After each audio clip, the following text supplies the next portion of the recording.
Hi friends, అస్సలం వాలేకుమ్. Welcome back to SK Ranja blog. నేను మీ రంజాని. అందరు ఎలా ఉన్నారు? బాగున్నారా? మేమైతే చాలా బాగున్నామండి. ఈ వీడియో వచ్చేసి 5 డేస్ బ్యాక్ అండి. అప్పుడైతే ఎండలు ఉన్నాయి, ఇప్పుడైతే వర్షాలు అయితే పడుతున్నాయి. ఈ వీడియో అయితే మీతో షేర్ చేసుకుంటాను. ఇది వచ్చేసి బియ్యపిండి టమాటా వడియాలండి. టేస్ట్ అయితే చాలా బాగున్నాయి, పుల్ల పుల్లగా టేస్టీగా చాలా బాగున్నాయండి. ఎండతో పని లేకుండా ఫ్యాన్ కింద అయినా ఆరేసుకోవచ్చండి.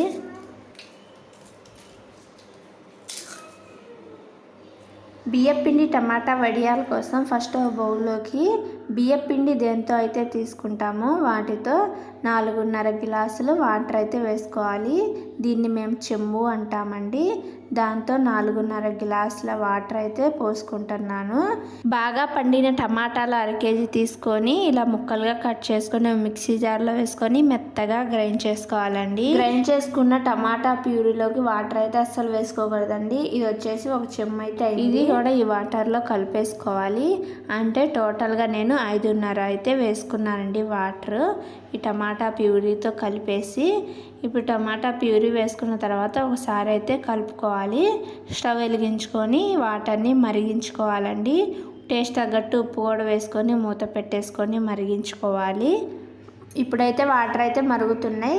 ఇప్పుడు ఒకసారి కలుపుకొని ఇందులోకి కచ్చాపచ్చాగా దంచుకున్న అల్లం పచ్చిమిర్చి పేస్ట్ అయితే వేసుకోవాలి. వద్దు అనుకుంటే కారాన్నైనా వేసుకోవచ్చండి.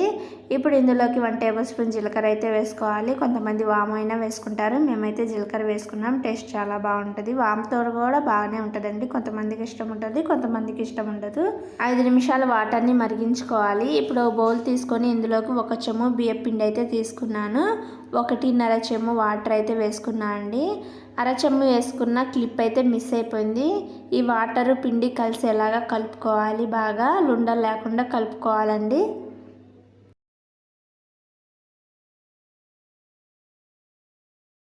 ఇలా కలుపుకొని పక్కన పెట్టేసుకోవాలి. ఇప్పుడు వాటర్ అయితే 5 నిమిషాలు మరిగించుకున్నాం కదా. ఇప్పుడు ఇందులోకి కలిపి పెట్టేసుకున్న బియ్యపిండి మిశ్రమాన్ని వేసుకుంటూ కలుపుకోవాలండి. ఒకేసారి వేసుకొని కలుపుకోకూడదు. బియ్యపిండి ముద్దలుగా మారిద్దండి, అందుకని వేసుకుంటూ కలుపుకోవాలి.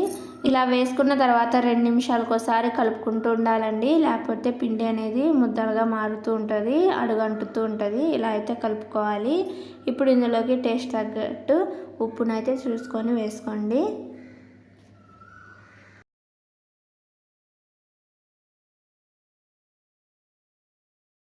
ఉప్పు వేసుకున్న తర్వాత ఒక 5 నిమిషాలు అయితే ఉడికించుకోవాలి. ఇలా కలుపుకుంటూ ఉడికించుకోవాలండి. బ్యాటర్ అయితే రెడీ అయిపోయింది. బియ్యపిండి బాగా ఉడికించుకోకపోతే వడియాలు వేసేటప్పుడు వడియాలు అనేవి బాగా రావండి. ఇలా పిండిని బాగా ఉడికించుకోవాలి. ఇలా పిండి ఉడికించుకుంటున్నప్పుడు మధ్య మధ్యలో కలుపుకుంటూ ఉండాలండి. వీడియోలో చూపించినట్టుగా ఇలా కలుపుకుంటూ ఉండాలి.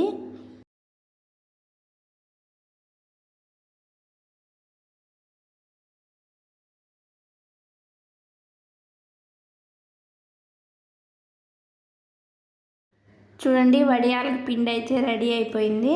చాలా బాగా ఉడికిందండి. ఒక క్లాత్ని వాటర్లో తడుపుకొని ఇలా పరుచుకొని వడియాల్లాగా అయితే వేసుకోవాలండి. చూడండి, ఇలా వీడియోలో చూపించినట్టు వడియాల్లాగా అయితే వేసుకోవాలి. మా పక్కన అక్కగారు కూడా వేశారండి. తను వచ్చేసి మార్నింగే వేశారు. ఇదంతా శుభ్రంగా కడిగేసి వేశారు. ఇంకా నేను కూడా వచ్చాను కదా, ఫస్ట్ అయితే ఇలా చేద్దాం అనుకున్నాం. తనదైతే కుదరలేదండి. ఇంకా నార్మల్ వడియాలు అయితే చేసుకున్నాము. నేను వచ్చేసి నార్మల్ వడియాలు చేద్దాం అనుకున్నాం. ఇది వచ్చేసి మామిడికాయ ముక్కల్ని కట్ చేసి ఉప్పు పసుపు కారం వేసి కలిపి ఓవర్ నైట్ పెట్టేసి ఆరపెట్టామండి. ఆ వీడియో కూడా మీతో షేర్ చేసుకుంటాను. ఇలా దుమ్ము పడకుండా క్లిప్లు అయితే పెట్టేశామండి పైన క్లాత్ పరిచేసి. అసలు ఆ రోజు ఎండే లేదండి, కానీ వడియాలనేవి బాగా ఎండాయి. అలా 2 డేస్ పెడితే చాలు, వడియాలు అనేవి చాలా బాగా వచ్చాయండి.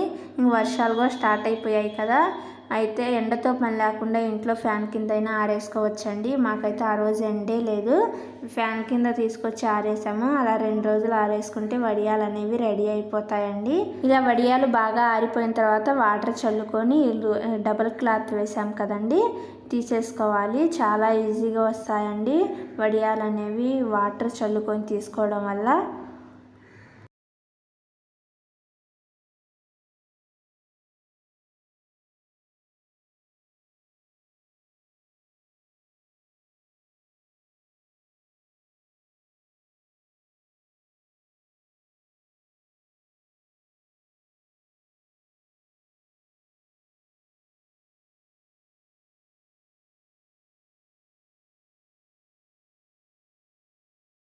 మా పిల్లలు నేను కలిసి అయితే వడియాలైతే తీసేసామండి. వడియాలైతే తీసేసాము. పక్కనైతే వర్షం అయితే పడుతుంది. టైం వచ్చేసి 3 అవుతుందండి. పెద్ద వర్షం అయితే పడ్డది. ఎలాగో వడియాలైతే తడవలేదు. పోయి తీసుకొని వచ్చాము. ఇంట్లో ఫ్యాన్ కింద అయినా ఆరేసుకోవచ్చండి ఈ వడియాలు. చూడండి పక్కన అయితే వర్షం పడుతుంది. ఇక్కడైతే వడియాలైతే తీసేసాము మేము. ఇలా తీసిన తర్వాత ఈ వడియాల్ని ఒక క్లాత్ పరుచుకొని ఫ్యాన్ కింద అయితే ఆరేసుకోవాలండి. అలాగే ఉంచుకోకూడదు. నెక్స్ట్ డే మార్నింగ్ ఎండ వచ్చింది కదండి, ఆ ఎండలో ఆరేసుకొని ఇలా ఫ్రై చేసుకొని తింటే క్రిస్పీగా టేస్టీగా చాలా బాగున్నాయండి. ఇలా ఒకసారి అయితే ట్రై చేయండి. వీడియో నచ్చితే లైక్ చేయండి, షేర్ చేయండి, సబ్స్క్రైబ్ చేసుకోండి, సపోర్ట్ చేయండి. మరో నీ వీడియోస్తో మళ్ళీ కలుద్దాం. Thank you for watching. Okay.